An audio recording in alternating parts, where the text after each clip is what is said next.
ಇನ್ನು ಸೋಲೂರು ಆಸ್ಪತ್ರೆಯಲ್ಲಿ ವೈದ್ಯರಿಲ್ಲದೆ ಹೃದಯಾಘಾತದಿಂದ ವ್ಯಕ್ತಿ ಸಾವನ್ನಪ್ಪಿದಂತಹ ಪ್ರಕರಣ ಪಬ್ಲಿಕ್ ಟಿವಿ ವರದಿಯ ಬೆನ್ನಲ್ಲೇ ಆರೋಗ್ಯ ಸಚಿವರು ಎಚ್ಚೆತ್ತುಕೊಂಡಿದ್ದಾರೆ. ಅಧಿಕಾರಿಗಳ ಬಳಿ ಮಾಹಿತಿಯನ್ನ ಪಡ್ಕೊಂಡಿದ್ದಾರೆ ದಿನೇಶ್ ಗುಂಡೂರಾವ್. ಏನಾಯ್ತು ಅಂತ, ಯಾವ ಸಮಯಕ್ಕೆ ಆಸ್ಪತ್ರೆಗೆ ಹೋಗಿದ್ರು, ಅಲ್ಲಿ ವೈದ್ಯರು ಇರಲಿಲ್ವಾ, ರೋಗಿ ಹೋದಾಗ ಯಾರು ಟ್ರೀಟ್ಮೆಂಟ್ ಕೊಟ್ಟರು, ವೈದ್ಯರಿಲ್ಲ ಅನ್ನೋ ಕಾರಣಕ್ಕೆ ಏನ್ ಸಲಹೆನ ಕೊಡಲಾಗಿತ್ತು, ಎಲ್ಲದರ ಬಗ್ಗೆ ಕೂಡ ಮಾಹಿತಿಯನ್ನ ಪಡ್ಕೊಂಡಿದ್ದಾರೆ ಸಚಿವ ದಿನೇಶ್ ಗುಂಡೂರಾವ್.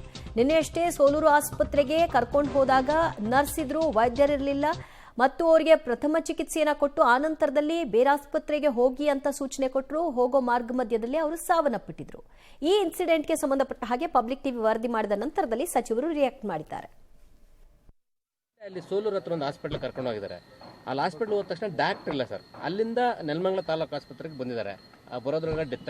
ಸೋಲೂರು ಆಸ್ಪತ್ರೆಯಲ್ಲಿ ಡಾಕ್ಟರ್ ಇದ್ದಿದ್ರೆ ಅವ್ರು ಬದುಕುಳಿತಾ ಇದ್ರು, ವೈದ್ಯರಿಲ್ಲ ಸರ್ ಅಲ್ಲಿ. ನೋಡಿ, ನನಗೆ ಪೂರ್ತಿ ಮಾಹಿತಿ ಇಲ್ಲ. ನೀವು ಹೇಳಿದ್ದನ್ನು ನಾನು ತಿಳ್ಕೊಂಡು ಏನಾಗಿದೆ ಅಂತ ವಿಚಾರಿಸ್ತೀನಿ. ಯಾಕೆಂದರೆ ಸೋಲೂರು ಅದೊಂದು ಪ್ರಮುಖ ಸ್ಥಳ. ಅದು ಎಷ್ಟು ಸಮಯಕ್ಕೆ ಹೋಗಿದ್ರು, ಯಾವ ಟೈಮ್ಗೆ ಹೋಗಿದ್ರು, ಅದು ನೋಡಬೇಕಾಗ್ತದೆ. ಅದು ಪ್ರಾಥಮಿಕ ಆರೋಗ್ಯ ಕೇಂದ್ರಕ್ಕೆ ಹೋಗಿದ್ದಾರೆ. ಯಾಕಂದರೆ ಪ್ರಾಥಮಿಕ ಆರೋಗ್ಯ ಕೇಂದ್ರದಲ್ಲಿ 4 ಗಂಟೆವರೆಗೂ ಇರ್ತಾರೆ ಡಾಕ್ಟ್ರು, ಆಮೇಲೆ ಇರೋದಿಲ್ಲ.